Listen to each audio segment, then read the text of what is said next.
ರಾಜ್ಯ ರೈತ ಸಂಘ ರೈತ ಪರ್ವದಿಂದ ಇವತ್ತು ಯಡಿಯೂರು ಹೋಬಳಿಯ ಕಾರ್ಯಾಧ್ಯಕ್ಷರನ್ನಾಗಿ ಆಯ್ಕೆ ಮಾಡಿದ್ದೀವಿ ಹಾಗೂ ಅಧ್ಯಕ್ಷರುಗಳನ್ನು ಆಯ್ಕೆ ಮಾಡ್ತಾ ಇದ್ದೀವಿ. ಇವತ್ತು ಇಲ್ಲಿ ಬಂದಿರತಕ್ಕಂಥ ವಿಚಾರ ಏನು ಅಂತ ಹೇಳಿದ್ರೆ, ನಮ್ಮ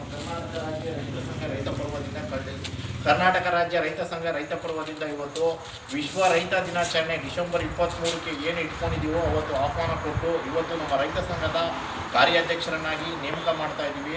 ಹಾಗೂ ಇಲ್ಲಿ ನಮ್ಮ ತಾಲೂಕು ಅಧ್ಯಕ್ಷರಾದಂಥ ಜೆ.ಎನ್. ಪುರುಷೋತ್ತಮ್ ಅವರವರೇ, ನಮ್ಮ ಜಯರಾಮ್ ಶೆಟ್ಟರವರವರೇ, ಹಲವಾರು ಮುಖಂಡರುಗಳವರೇ, ಇವರೆಲ್ಲರಿಗೂ ಕೂಡ ಇವತ್ತು ನಮ್ಮ ರೈತ ಪರ್ವ ರೈತ ಸಂಘದ ಸೇರ್ಪಡೆ ಕಾರ್ಯಕ್ರಮದಲ್ಲಿ ಆಹ್ವಾನ ಕೊಟ್ಟು ಇದೇ ಡಿಸೆಂಬರ್ 23 ಏನು ಕಾರ್ಯಕ್ರಮ ಇದೆ ಆ ಕಾರ್ಯಕ್ರಮ ದಿವಸ ಅದ್ದೂರಿಯಾಗಿ ಆಚರಿಸಬೇಕು ಅಂತೇಳಿ ಮನವಿನ ಕೊಡ್ತಾ ಇದ್ದೀವಿ. ಅದೇ ಥರ ನಮ್ಮ ಜೆ.ಎನ್. ಪುರುಷೋತ್ತಮ್ ಅವರು ಈ ಒಂದು ಸಂಘಟನೆಗೆ ಭಾಳ ಶ್ರಮಪಟ್ಟು ಕಾರ್ಯವನ್ನು ವಹಿಸಿ ಕಾರ್ಯ ತಗೊಂಡಿರ್ತಕ್ಕಂಥ ಜೆ.ಎನ್. ಪುರುಷೋತ್ತಮ್ ಅವರಿಗೆ ನನ್ನ ಪರವಾಗಿ ಒಂದು ಹೃದಯಪೂರ್ವಕ ಧನ್ಯವಾದಗಳು, ಹಾಗೆ ಒಂದು ಅಭಿನಂದನೆ ಸಲ್ಲಿಸ್ತಾ ಒಂದು ಚಪ್ಪಾಳೆ ಮುಖಾಂತರ